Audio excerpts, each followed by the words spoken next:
Hey listeners!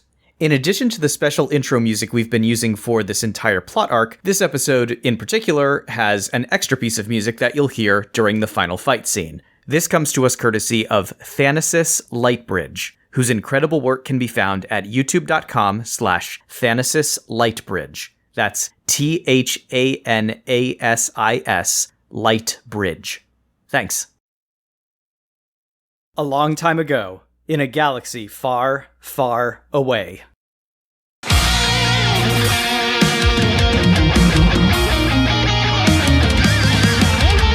Extraordinary League, Episode 44. The Power of the Dark Side.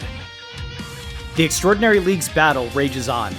Finding a plane in the grip of an empire ruled from the shadows by Doom, the Phyrexian father of machines, the League have spread to different corners of the galaxy in an effort to take out Phyrexia once and for all. Many of the League's struggles are material. Stitch leads a rescue mission on Hoth, while Archer gathers critical intel on Bespin. But this plane is more than just crude matter, and there are deep and ancient practices that have their own type of power. In the deep core of the galaxy is a world called Tython. While largely uninhabited for generations now, the planet was once home to the warrior monks known as Jedi. It is possible that these dusty ruins may hide mystical secrets that can be brought to bear against the new galactic empire. We pan down from the disappearing yellow crawl until a planet of blue water, green land, and swirling white clouds comes into view.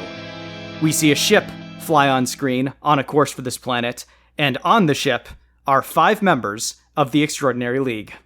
Playing Luna Lovegood is Megan Bob. You can do this, Luna. Just think, what would Morden do? Probably tell Stitch not to lick something because who knows where it's been. Playing Tuvok from Star Trek Voyager is Miles Schneiderman. It appears we have lost our sex appeal, Captain. Playing Bowsette, kind of from Super Mario, is Claire Mulkerin. So long, Bowser. Playing Geralt of Rivia from The Witcher is Liz Logan. I wasn't paid enough for this. Playing Morgana from Persona 5 is Kit Mulkerin. You must be tired after today. Let's go to sleep. According to You must be tired after today. Let's go to sleep. Okay, well, I need to do my opening narration now, Morgana, so... You must be tired after today. Let's go to sleep. All right, that's it. This cat is going in a crate. According to some of the intel you've gathered, the world below you is Tython. Thousands of years ago, this world was the center of the Jedi Order. A lot of time has passed since then, but the possibility of digging up something uniquely suited to dealing with Doom and his empire meant that it was too tempting of a target to ignore. You have the location of the old Jedi Temple in your ship's navigation computer, and the course is set. Your ship's hull glows orange hot as you enter the atmosphere, and the planet's geography seems to spring up below you. Hills, canyons, mountains, forests, and oceans. You can see large, shaggy herd animals grazing in the plains, and watch as flocks of winged reptiles fly briefly alongside your ship before angling off in another direction. Your ship crests over the upper ridge of a mountain, and you come within visual range of the temple. You're too far off to make out more than the basic details, but the 3 towering domes seem fairly intact, given thousands of years of erosion and neglect. You had planned to set your ship down in the expansive promenade directly in front of the temple, but then something comes up on your sensors. There's a ship already set down there, and according to its profile, it's an Imperial shuttle. What do you do? Scan it? Can I do that? Yeah. Are you piloting? Are you doing co-pilot? Or are you on long-range scanners? What's your position on this? I don't think he's terribly comfortable unless he has a place in the back to stand by. Sure. Doesn't like the spotlight. Yeah.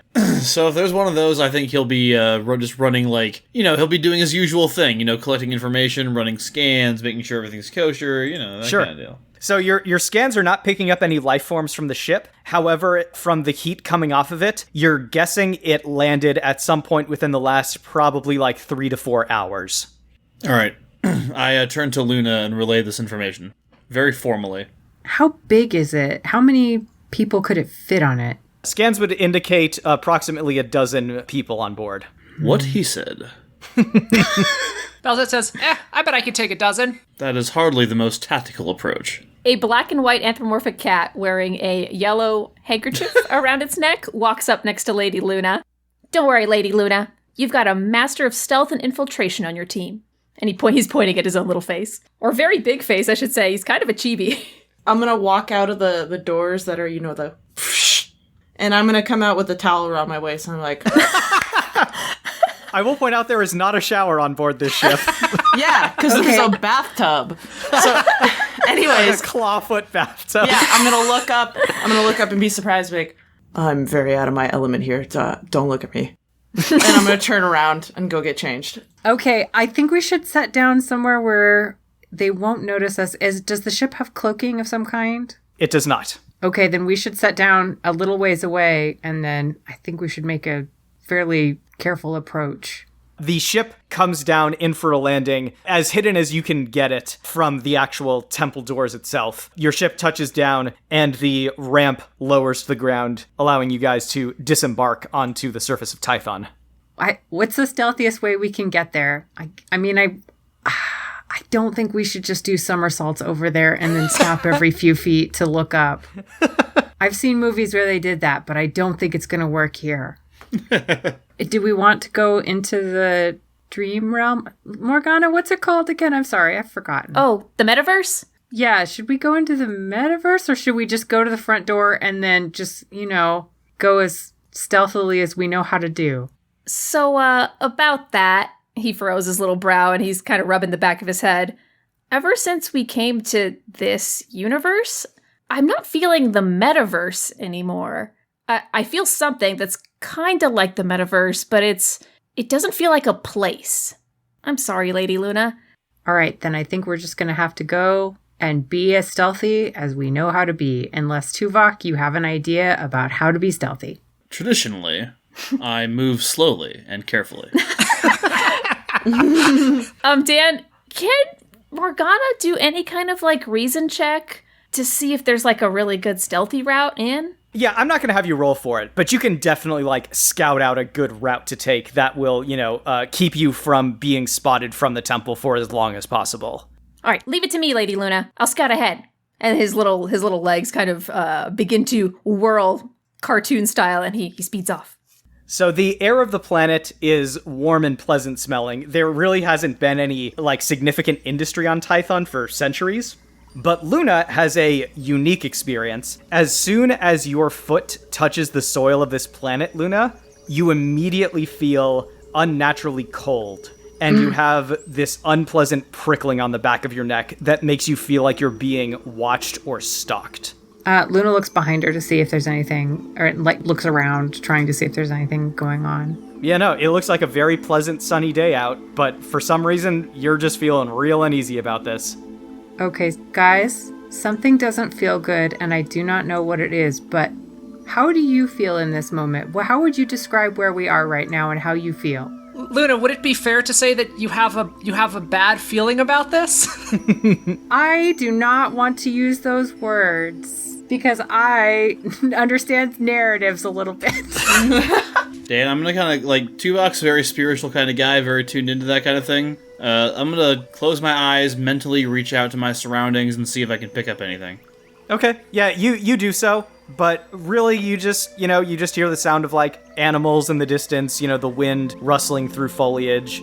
You're not really picking up anything unusual. I detect nothing amiss. Are you alright?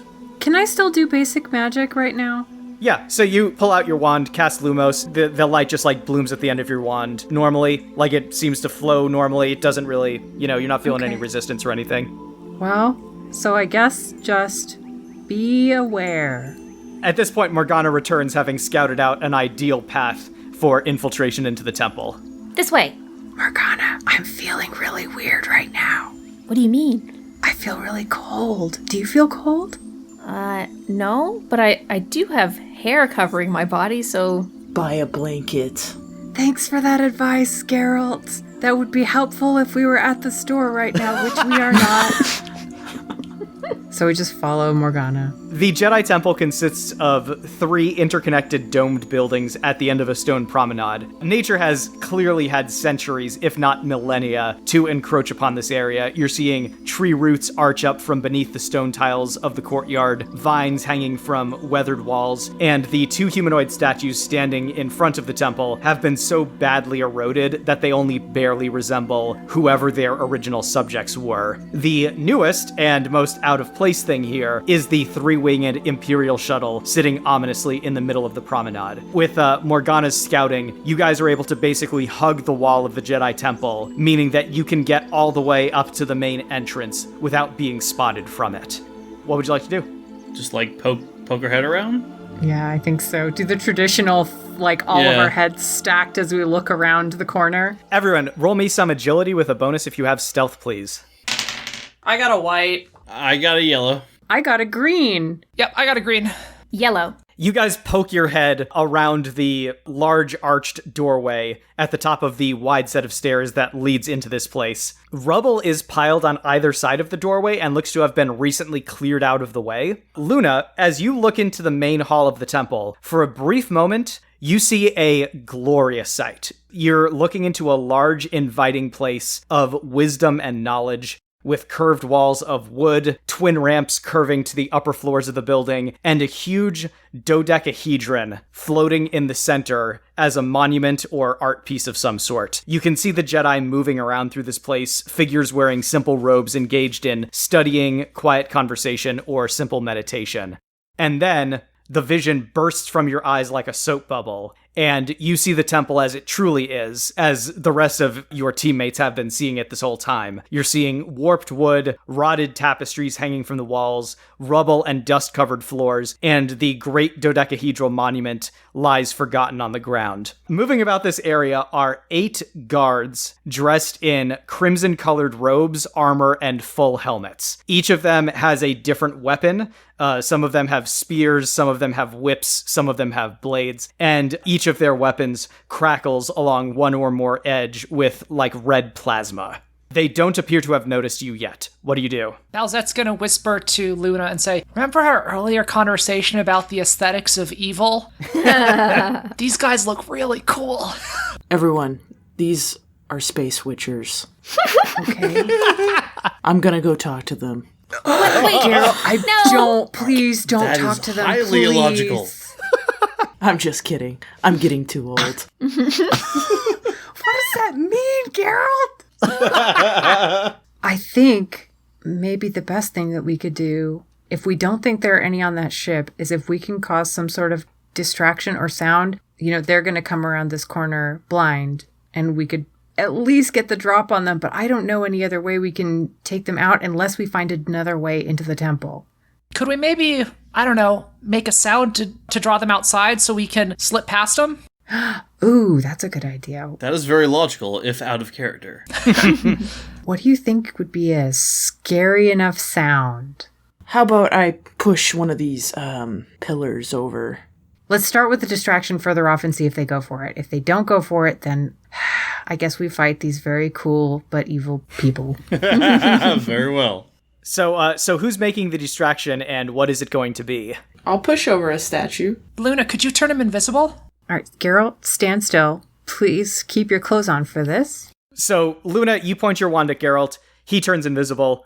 I'm gonna sneak over to the pillar, and with Ard, I'm gonna telekinetically push over the pillar. Okay, I got a 100. Yeah, Geralt, a blast of magic from you sends this pillar crashing down with a just utter cacophony. You're seeing flocks of winged reptiles taking panicked flight off in the trees, and immediately the red guards turn in the hall and charge outside to investigate, running right past the other 4 League members that hide on the other side of the doorway. Was it close to the ship at all? Because you got 100, I'm like, could we dent one of the wings a little bit? If Geralt would like to, I am fine with that. All right. Well said.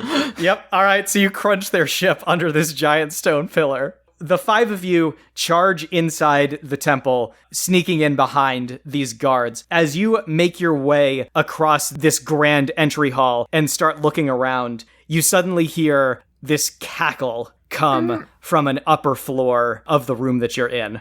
At the top of the ramps leading up to the second floor is a figure dressed in a floor-length black hooded robe. He is completely concealed except for his face, and you see deathly pale, wrinkled skin framing a pair of piercing yellow eyes. Ah, yes. I had foreseen that we might well be interrupted in our exploration of these dusty old ruins. Still, no matter. You will either die here or within the deeper shadows of this place. The secrets of the Jedi will be mine. So what, are you like a wizard or something? How long have you been down here? A million years? You'd think you'd found it by now. You look terrible. I assure you, your bones shall be down here for quite a bit longer. And at this point, you guys can hear footsteps from behind you, and you realize that the guards have turned around and are rushing in your direction as the robed figure cackles again, turns, and makes his way through a doorway on the second floor. Well, fighting it is. All right, let's roll initiative. I got a 7. 8. I got an 11. 9. 8. Okay, Tuvok, you are up first. The 8 guards have come rushing up the steps towards the entranceway. What would you like to do? I am going to fire on them with my phaser. I'm going to go ahead and set it for stun for now. I'll spend a little karma. Well, you know what? No. Well, I would say I should have, but it was so low that it probably wouldn't have been worth it, so I got a white. All right, so your phaser blast goes wide, missing one of the guards, who continues his charge up the stairs. Bowsette, what would you like to do? Can I make a charge attack? You may. Yeah, I'm just gonna kind of run towards the center mass of them and just leap shell first at them with all my body mass. Do you want to try to target more than one at a time?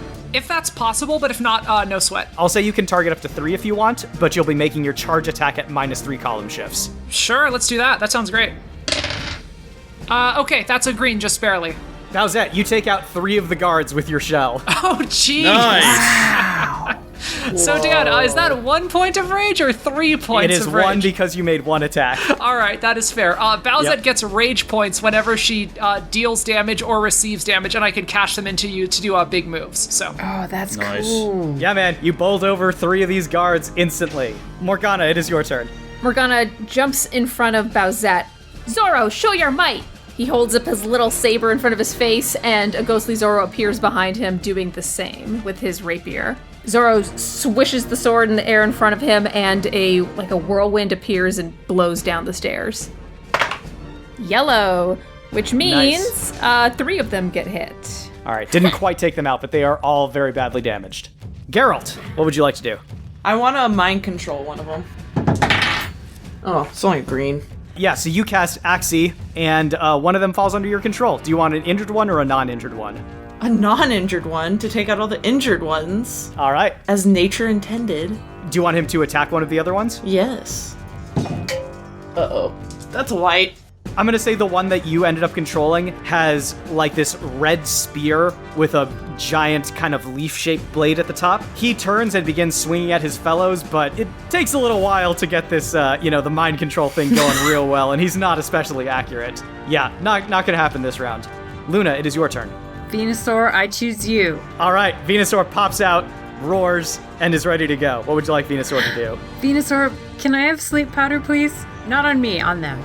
I love that that's how you get your Pokemon to use attack. It's not Venusaur, use sleep powers. Venusaur, could I have some sleep powder, please? Aww. Luna, 2 of them drop to the ground asleep. Good job, Venusaur. The other guard that's carrying the big Volge-looking weapon, the large-bladed spear, turns and thrusts it at Bowsette. Bowsette, you are getting hit for 20 damage, and you have to make an endurance check. That is a green. Okay, you are not stunned. You just take the damage. Tuvok, one of the other guards, draws a long whip that crackles on one end with plasma. He flings the end of it toward you. Tuvok, that is a hit. You take 20 damage, and you have to make either a fighting check or a strength check, whichever you prefer. Yellow. Oh, shit. I'm sorry, Dan. I got my 10s and my 1s mixed up. That was not a 91. Ah, okay. Oh no. Oh, That was a 19. So, Tuvok, you take the 20 damage, and your phaser gets yanked out of your hand by the whip, which the guard then catches. And then 2 of the guards are asleep, and 1 is mind-controlled. So those will be the only 2 attacking right this second. We are back to the top with Tuvok, and you are now phaserless. Yeah, that's cool. I look at him with, like, total contempt, and I attack hand-to-hand. I'm attempting to nerve pinch him. Oh, you're so cool, Tuvok. And I will add karma to this roll. Yeah, so that's a yellow. So you get him right in the neck, and he drops unconscious. You are free to retrieve your phaser at this point. You know what? I'm gonna do it, but, like, really slowly. Okay, Bowsette, you are up. How many suckers can I hit with some fire breath? You can hit 3 suckers with fire breath. All right, let's do that. What is it with the accuracy of me rolling fire attacks? It's like a thing. It's like... So a very solid hit, I'm guessing. Yeah, it was great. Yeah. All right, Everyone's great. very impressed. Yeah, the guards are just fine. Morgana, it is your I'm turn. gonna say I cough while I'm trying to do it. Are they all sort of in the same area, or are they kind of split up a little bit now? 3 of them are in the same area. The one in melee with Bowsette and the 2 sleeping ones are in the same area. The mind-controlled one is kind of off a little bit. Cool. Can I safely aim Garu at those 3? You may. Zorro! Wah! I missed! Well, following in Bowsette's footsteps, Geralt, it is your turn. You may act, and you may also direct your mind-controlled minion. I'm gonna direct my mind control minion to attack literally whatever. Well, that's certainly better. That's a yellow. All right, he stabs one of his sleeping friends, and that friend God. is no longer asleep, and also not getting up. So Oh no! that's it for that. Geralt, what would you also like to do? I guess I'll take out my regular sword and charge someone. It's come to this. This isn't All right. Dante, Wow. this is Geralt, so Geralt actually uses his weapons. All right, do you want to go for the one that's in melee with Bowsette, or the other one that's still asleep? Oh yeah, I'll try to surprise the one in melee with Bowsette. Green. And with one cut of your sword, the guard that's been dancing with Bowsette drops to the ground. There are 2 left. One is asleep, and one is mind-controlled. You guys have basically won this fight at this point. I will let you decide what, if anything, you wish to do with these guys. But other than that, the day is yours. Bowsette looks down and says, wow, these guys didn't poof. I think that means they didn't have any extra lives. Oh no! Oh man, this world's pretty grim. I guess we should tie the ones that are still likely to get back up. Or just maybe put a... I don't know, I shouldn't say put a heavy rock on them. That would be bad. That's a bad idea. Luna, we can say that you have secured them. You've tied both Okay. of them up so that they will not be a threat to you guys. Luna looks around for that elderly fellow in the cloak. He has disappeared through a doorway on the 2nd floor. Is that the best way through the temple, or are there other entrances, exits that we could see? Well, so there are other doorways that lead into different areas of the temple, but they're all blocked off by rubble. It looks like the Imperials were very deliberately clearing a path in one direction through this temple. So you guys could take other directions, but, it took probably 12 of them several hours to get where they are. It would take, the 5 of you probably a good long while to get anywhere in this temple, clearing out rubble as you go. All right, then we're going to follow that old man who Yep, let's do probably it. doesn't wish us any good. All right. As they're walking out, Bowsette is wearing one of their stolen helmets. She says, it was the only thing that would fit. The other stuff can't accommodate my shell. Morgana and Geralt, as you guys begin to enter deeper into the temple, the 2 of you start to feel, you think, what Luna was talking about. You're both feeling this deep cold that creeps into your bones and gives you the impression of being watched. I'm freezing. Lady Luna, I think I feel it. I think I'm just getting old. Okay, I guess we just keep going. Does it feel weird when we move? Like, do we feel like our movement is impaired, or do we just feel like that chills feeling? It's just a very unnerving chill. Like a chill that's not coming from the air. It's like it's coming from inside of you. Oh, that's the worst kind. What's the matter? You guys never been anywhere a little spooky before? I've been places that were very spooky, but they didn't spook me from the inside out, usually. Aw, you're a bunch of chickens. Come on. So tracking where the Imperial forces have been is actually quite easy. You basically just have to follow the trail of cleared rubble through the crumbling temple.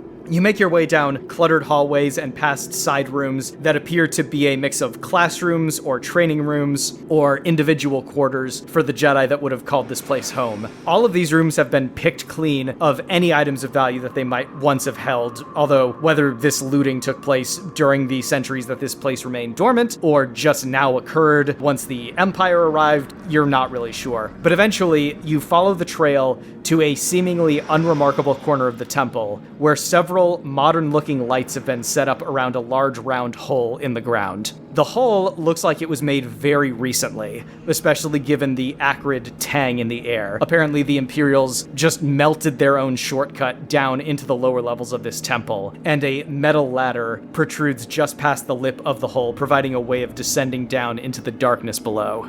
So it's dark. We can't see how deep it is at all.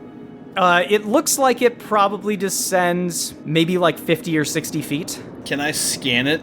You're getting some very interesting electromagnetic readings down there. It's not like anything you've ever seen before. Does it seem like a person passed this way recently? Yes, you are picking up traces of body heat. I've never had the best luck entering unknown holes. Curious. I cannot entirely understand these readings, but he did come this way.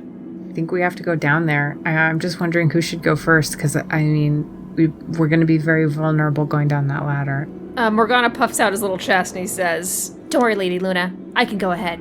I just had this picture of you transforming into the bus and then dropping down the hole as the bus. Yeah, Bowsette looks down and she says, "Oh, yeah, I was totally going to volunteer to go first, but, you spoke first, so, go ahead." So, one by one, you all climb down the ladder, descending down into the darkness, and Tuvok and Bowsette, as you both descend, that cold begins to seep inside of you. It's like an undeniable, palpable force that seems to just exude out from your surroundings.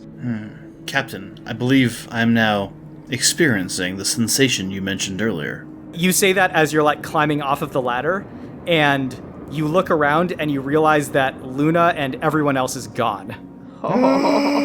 And then you turn and look and the ladder is gone. Oh no. Oh, God. Everyone else is experiencing basically the same thing. You have descended to the bottom of the ladder and looked around, and you realize that you are alone in this very dark place. Hey, guys! I knew this would happen. All right, Bowsette just starts, punching the space around her, "Someone pull a trigger on me! Is this you stupid wizard?" My feelings on this matter are not entirely positive. Luna just quietly says Lumos. The light at the end of your wand appears, and the darkness around you seems to lift ever so slightly. Although as it does so, you hear the sounds of footsteps approaching, and you see a figure in black robes approaches you from the darkness. At first, you think it to be the black-robed Imperial that you saw at the entrance of the temple, but this one has his hood down, and you realize that you recognize him. The completely hairless head, the inhumanly pale skin, the distinctly serpentine features on his noseless face. The Dark Lord Voldemort stands in front of you. "Ah, Miss Lovegood. I've heard so much about you and your abilities. Let us see how you stand up to your reputation, shall we?" And then he raises up a wand. Tuvok, the sound of metallic footsteps draws your eye toward an approaching figure. What little flesh you can see is pale and sickly, but most of the body is covered in black metallic plates and pipes. The being turns its head toward you, looking at you with one organic eye and one large ocular implant, and says, "We are the Borg. Your biological and technological distinctiveness will be added to our own. Resistance is futile." And then it raises up one arm, which bristles at the end with nasty-looking weaponry. Bowsette, the ground seems to shake as a figure emerges from the darkness. He towers over you now, just as he does in your memories. A muscular Koopa with a thick spiked shell and a pointed golden crown nestled between his horns. He glares down at you with volcanic rage. "Bowser, what do you think you're doing? How many times do I have to beat it into you that Koopas are large and strong, not soft and weak? Just when I think you're starting to understand that, you go and do this and he gestures at you and then looks at your super crown. Remove that from your head this instant, or I'll remove it for you. Dad? Geralt, you see a towering figure emerge out from the darkness. He is dressed in all-concealing armor designed to resemble a skeleton, complete with a ribcage-shaped breastplate and a spiked helm with a skull-shaped faceplate. He holds a long sword, casually in one hand as he regards you from the shadows of his mask's eye sockets. Witcher, you've come quite a long way to die so ignominiously. I do hope you'll at least make this interesting for me. Morgana, the figure that approaches you is a middle-aged Japanese man with thick curly black hair and glowing yellow eyes. He's wearing a gold crown, a red cape with a white furred collar, pink underwear, and nothing else. And he glares at you indignantly and says, "You little shit! How the hell did you get out of your cage? I'll put you back in there myself." You again? I thought we stole your heart. Let's all roll initiative. Oh, jeez. Oh, I got a 1. That checks out. I got a 5. I got a 5. 11. 8. Okay, Geralt, you are up first. Eredin, you look like you've lost weight. You look like you've gotten soft. I have. I'm enjoying retirement. Pull out my sword and just bum rush him. It's a white. Eredin brings up his sword and almost lazily parries away your sword strike with his. Come now, Witcher, I was at least expecting you'd give me an interesting fight. It is King Koopa's turn. King Koopa snarls down at Bowsette and runs toward you, swiping one of his enormous claws toward your head. Bowsette, you manage to duck out of the way of this vicious strike, and he starts just roaring incoherently at you. Morgana, what would you like to do? Morgana takes a single little step back, but his face is trying to hide how nervous he is, and he steels himself and says, "I've gotten a lot stronger since we beat you. This should be a piece of cake. Persona!" He's gonna cast Garu on this fool. I missed? Really? Alright, yet another whirlwind goes flying off harmlessly into the darkness. Tuvok, it is your turn. I study the Borg, and I'm just like, your presence here does not make sense. If there were actually Borg on this temple, surely I would be seeing more than one of you, and surely we would have gotten some sort of word about it. I step forward and I reach up my hand. I'm like, I do not believe you are real, but I would like to know what is going on, and I attempt to mind meld with him. Alright, Tuvok, make an intuition or a psyche check. Reach out with your logic. Karma. Yeah, I'll take that to a red. Tuvok, you reach out and find the Borg's mind, and the thoughts you can hear coming from it are frantic and panicked. What the Borg is thinking is, "No, this can't be. Voldemort's dead. How can he be here?" Luna, Voldemort walks up to you very slowly and reaches out with his hand and just sort of draws it down the side of your face. "Join me and my Death Eaters. Give in to the darkness that I know is lurking inside you." Don't you wish that you had real friends? Luna, it is your turn. Venusaur, Venusaur pops out. this is my friend. Venusaur, would you please cast Razor Leaf? Aw, poor Venusaur. I'm sorry, Venusaur, you gotta wait. That's sad for you. Voldemort gets out of the way of the razor-sharp leaves as they fly past him. Tuvok, the Borg, takes a step back from your mind meld, raises up a hand, and you see what looks like a Borg drone sort of flies out from it, and this phaser descends from its belly and fires at you. The phaser misses you, however. Morgana, it is Kamoshida's turn. He produces a volleyball and spikes it at you with the force of a bullet. But it bounces away harmlessly directly in front of you, cracking the stone floor as it does so. Is that the best you've got? Bowsette, it is your turn. Look, I know that you want me to be strong because I know that we Koopas have it hard in the worlds, but you have to understand this isn't helping me. I'm miserable. I'm so sad all the time. I know you're trying to protect me from all the people that want to do us harm, but I think really the things you've said have done more harm to me than anyone else has before. So please just listen to me. Please just let me have this. Please, Dad. Bowsette, make an intuition or psyche check, please. Oh, dang, I got a 90. For a second, King Koopa seems to flicker, and you see Geralt standing in front of you. And then It flickers back and King Koopa's in front of you. Geralt, Aradin paces back away from you, sort of like waving his sword tauntingly and says, Come on now, Witcher. I'll even give you another chance to hit me. and he like just spreads his arms open and displays his chest to you. We are back to your turn, Geralt. What would you like to do? I'd like to throw my sword at him. That's a yellow, and I'd like to say, thanks for the offer, Aradin. Bowsette, King Koopa looks down at you and says, Listen, you were born a Koopa, and that's all you'll ever be, regardless of what you fool yourself into thinking. And then he takes in a deep breath and lets loose a blast of fire at you. And hits you for 35 damage. You think that just because I look this way I can't be strong like you? Well, you're wrong. I'm gonna show you that I'm much stronger than you. I'm not even gonna fight you. You come at me with everything that you've got, and I'll show you that I can take it. You can pound at me and breathe fire and claw and bite me for 1,000 years, and even though I may bleed, you will never take me down, and you will never take this crown away from me. So just give me everything that you've got. I can take it. Morgana, it is your turn. Witness my resolve. That's a yellow. You hit Kamoshida full on, Ha! and he goes kind of like spiraling backward, tumbling painfully end over end as he does so.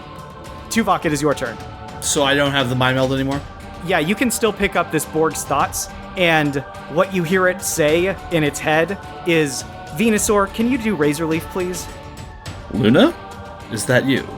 Luna, Voldemort takes a step back from you and says, You understand that you are weak, don't you? That all those lies that Dumbledore told you were simply to keep you from reaching your true potential. Luna, you may make an intuition check or a psyche check. Yeah, that's a red. So Voldemort is saying these things to you, but in your head, you hear Tuvok's voice say, Luna? Oh. Hi, Tuvok. What is happening? I'm not sure. I'm looking at Voldemort right now. What is a Voldemort? If you imagined a snake person, it's sort of I that. don't have to imagine them. What are you looking at? It appears to be a Borg drone. Makes absolutely no sense for there to be one here. But I'm currently mind melded with it, and when I did that, I could talk to you. Do you think I'm the Borg? Are you Voldemort somehow? I am uncertain. I was going to hug Voldemort, but that seems very dangerous.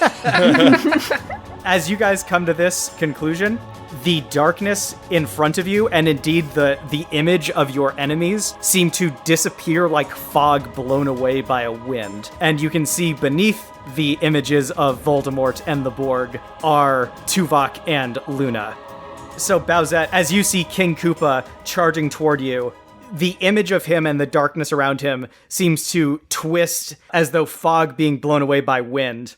And similarly, Geralt, as you draw your other sword to attack Aradin, his form seems to be blown away. And the two of you, Bowsette and Geralt, realize that you've been fighting each other this whole time. Bowsette, you look down and you see there's a gash in your stomach from where Geralt threw his sword at you. Oh dear. Morgana, the image of Kamoshida in front of you blows away. Huh? You see a figure is leaping backwards from you as that happens. You are now standing in what you're guessing is this universe's version of a library, with massive shelves rising around you in rows all down the sides of the room, each one featuring a glowing crystalline cube that must be what passes as some sort of knowledge database. You understand that on this world they're called holocrons. There's a cackling sound as the figure that had been leaping away from Morgana, the figure that had looked to him like Kamoshida, comes to a landing, and you see that it is the black-robed figure that greeted you from the upper floor earlier. And he rubs his hands together in delight and says, Good, good. The Force is strong with you, and the dark side of the Force at that. You have done very well. And then he gestures to the shelves around him and says, Behold what remains of the knowledge of the Jedi. You stand amidst millennia of accumulated knowledge. Before this day is through, I shall see it reduced to ashes and dust, and the galaxy will be a stronger place for it once the final remnants of this blind order have been swept away. over our dead bodies. And Morgana's gonna pull out his little slingshot and shoot a pellet at him. The robed figure raises up a finger, and the sling bullet stops right before it hits him and just like hangs in the air. He glances over to you, Morgana, with his yellow eyes and says, "You came to this place seeking knowledge, seeking power, but you will find neither here with the Jedi.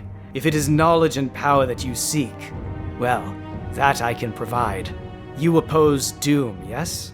The Iron Dictator reached through time and pulled me here, saying that I was to serve him in his conquest of the multiverse. I took exception to this and I fought back. I did not succeed. I have served him out of necessity since then, but with you by my side, with the dark side of the Force at our command, we can topple doom and lead the galaxy to a new era of peace and prosperity. Join me. It is your destiny." You're asking the wrong, not a cat, human. You're asking the wrong person.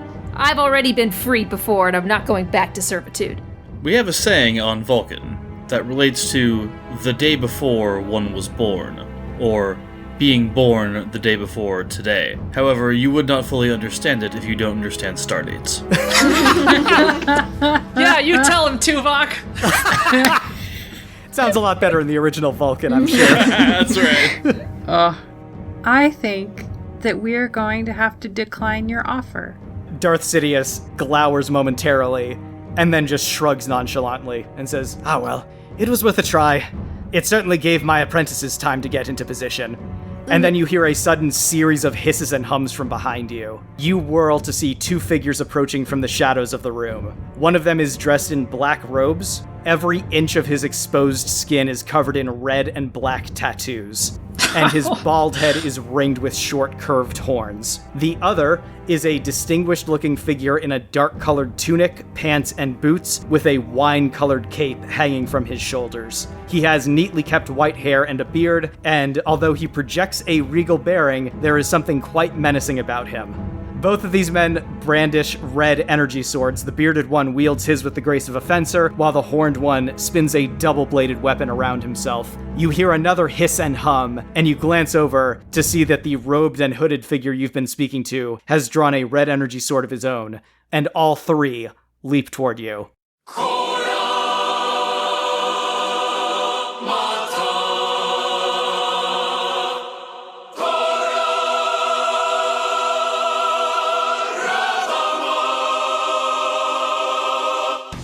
Let's roll initiative.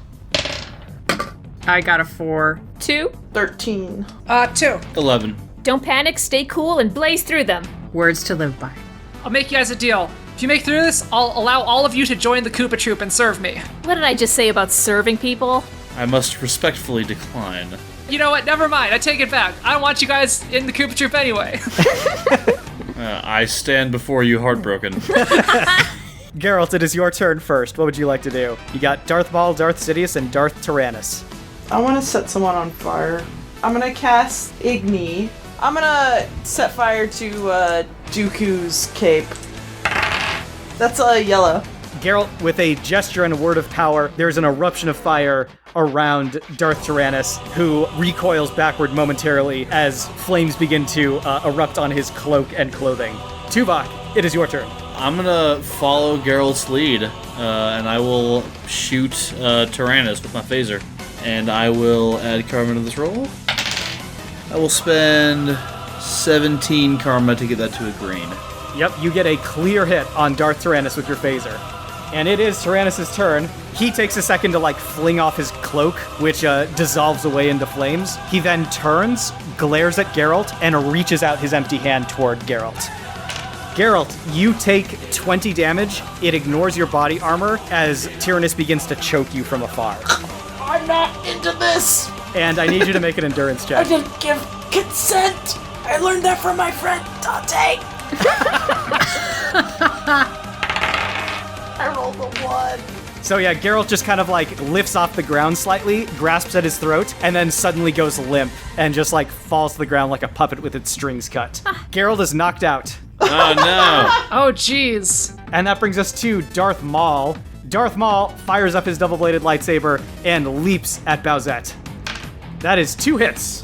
Bowsette, you take 28 damage from each hit, and they ignore body armor, so that is a total of 56 damage to you. Dang, my life is getting a little low.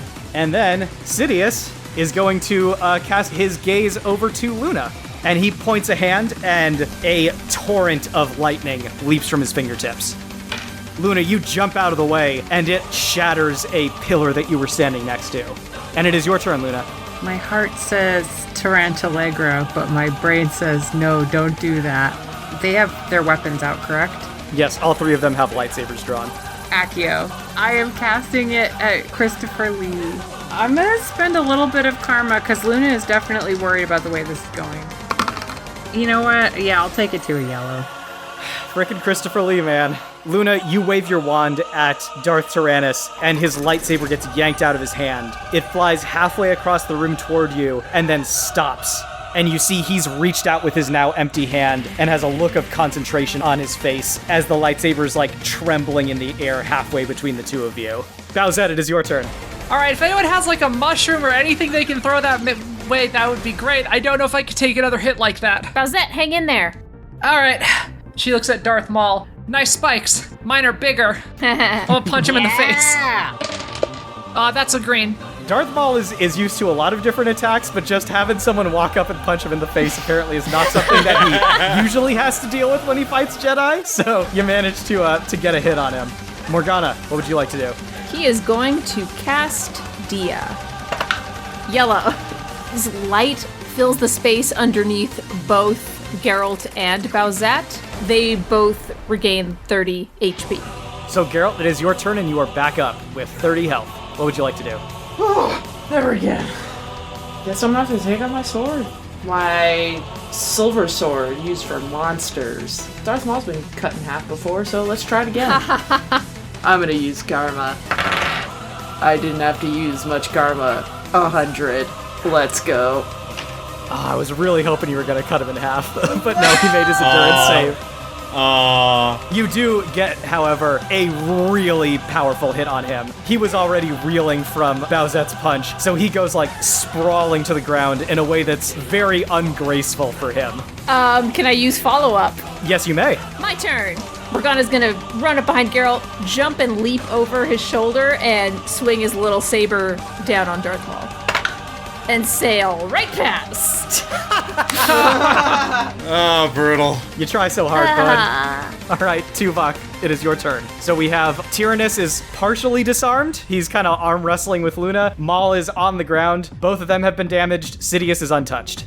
Dan, I have a question about the nerf pinch. So it says, any organic target you hit with a yellow result on an unarmed attack must make an endurance check versus knockout. If I, punch somebody, and I get a yellow, I can make them make that endurance check, and if they make it, they still take damage from the punch? Or do I have to declare that it's a nerve pinch before I make the attack? No, the nerve pinch occurs anytime you roll a yellow on any unarmed attack. That is excellent. I'm going to make an unarmed attack on Christopher Lee. I'm sorry, Christopher Lee. Tuvok's gonna drop the phaser and just slide in and punch him in the face.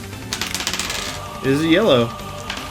So Luna, you have your wand out still, and it's vibrating with the force going into it as Dooku's lightsaber hangs in the air between the 2 of you. He looks you in the eye and says, "Foolish girl, you can't resist the power of the..." And then, you just see Tuvok's hand come in from out of frame, hit him across the face, and then, pinch him on the neck. Darth Tyrannus drops bonelessly to the ground. He is out. Whoa, looking cool, Yeah. Tuvok. Luna, Darth Tyrannus' lightsaber flies into your hand.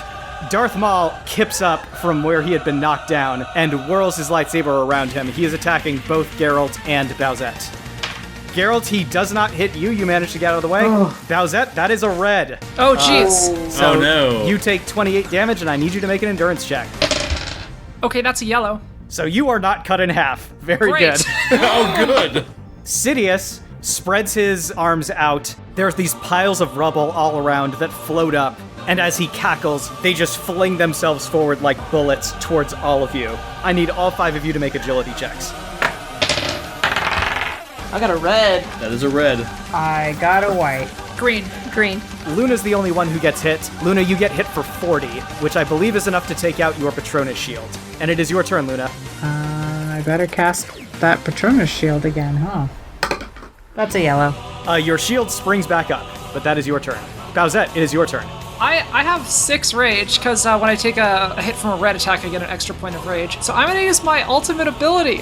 Bowsette starts crackling with lightning, and then her muscles just start bulging like crazy. And you see that, I'm going to say her hair turns into just like red spiky hair that just like sticks out like crazy. And she grows to about 12 feet tall. Wow. And just gets enormous fangs in her mouth and is way more lizard-like than before. She is now Giga Bowsette.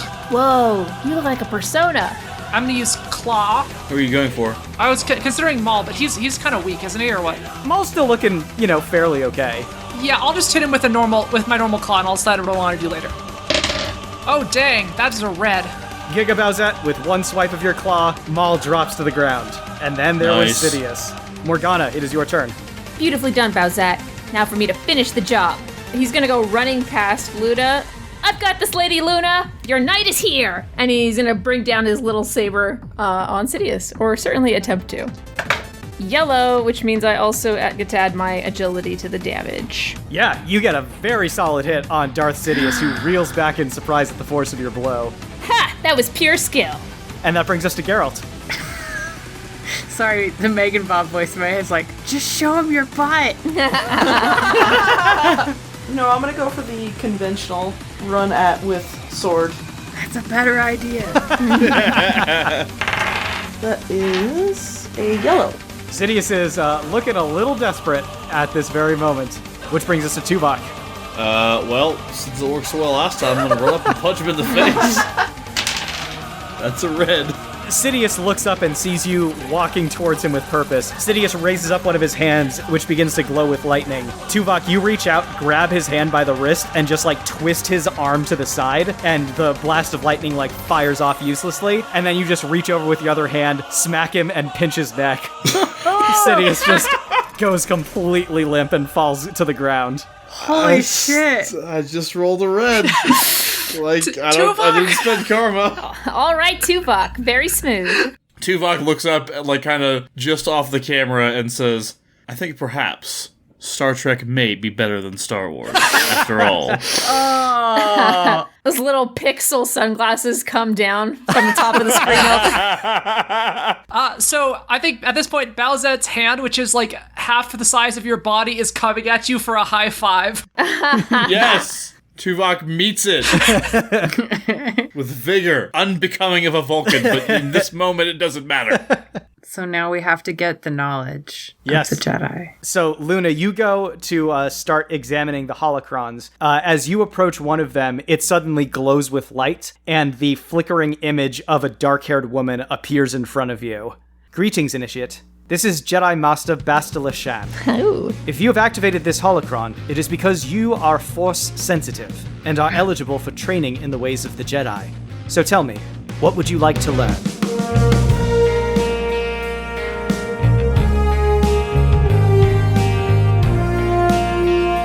Extraordinary League is produced by Dan Mulkerin, with logo design by Claire Mulkerin. Special thanks to Kevin McLeod at Incompetech.com for our theme song, Motherload, and to TabletopAudio.com for our background music and ambient sound effects. You can find us on Twitter at SmashFic Podcast and search for the Smash Fiction Podcast on Facebook, Tumblr, and YouTube. Subscribe on Apple Podcasts or your podcatcher of choice, and if you leave us a good review, we shall become more powerful than you can possibly imagine. Smash Fiction is made possible thanks to our supporters on Patreon at patreon.com/smashfictionpodcast. Please consider donating as little as $1 each month. It helps us keep the show going. And we have great rewards and extra content for those who help us out. If you have any suggestions, feedback, or other contributions, send them to us at smashfictionpodcast@gmail.com and help us continue the fight.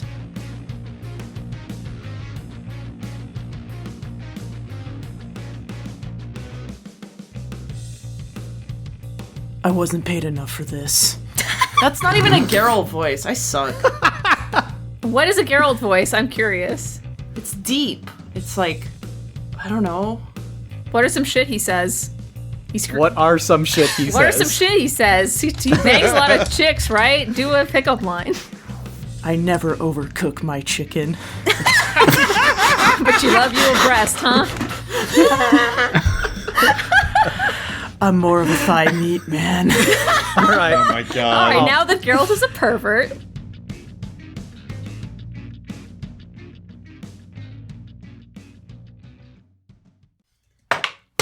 Initiative.